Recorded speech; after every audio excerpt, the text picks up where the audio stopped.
Welcome back. In this video, we're taking a detailed look at foundation layouts before the concrete is poured. Right now, we're looking at the excavated soil and the footings. Let's zoom around and take a tour. Here, we have the perimeter for the garage, and moving along, we see the front footing for the main house.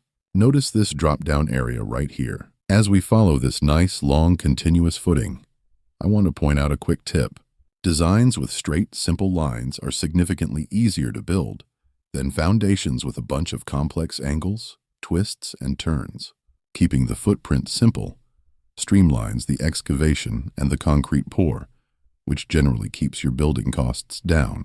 For this specific single-story home, we're looking at footings that are 12 inches wide by 12 inches deep. The main concrete slab itself will be poured at a thickness of about 5 inches.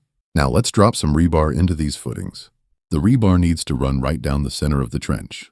Crucially, building codes typically require your rebar to be suspended at least 3 inches above the bare soil.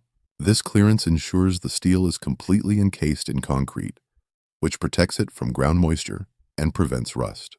Moving over to where the house foundation intersects with the garage, you have to ensure the rebar doesn't run straight through the form boards.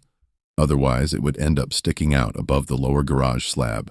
Next, we throw our anchor bolts in. On this section with the higher stem wall, the anchor bolts are going to secure the top plates. Sometimes the bolts will touch the rebar, and sometimes they won't. Like right here, where there's plenty of clearance between the two. Here's a critical detail when dealing with a stem wall. This specific stem wall is 6 inches wide, but we are only going to be framing with standard 2x4 bottom plates. Because a 2x4 is only 3.5 inches wide, you cannot center your anchor bolts in the middle of that 6-inch concrete wall. Instead, you need to offset the anchor bolts to about 1 3/4 of an inch from the outside edge. This ensures the bolts line up dead center with your framing plates later on. You also want to place your rebar strategically, so it doesn't interfere with this offset bolt placement. The rebar lapping rule. Let's look at the corners and the rebar laps. In the real world, you aren't working with 150-foot continuous sticks of rebar. You have to join, or lap, multiple pieces together. The golden rule for rebar lapping is 40 times the diameter of the bar. So, if you are using standard half-inch rebar, you multiply half an inch by 40, giving you a minimum overlap of 20 inches. Whether you are tying the bottom garage runs or connecting the upper stem wall steel, always make sure these intersections are tied securely so the foundation acts as one continuous unit.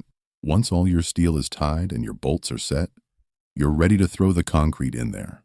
And just like that, the slab is poured and the anchor bolts are locked in place.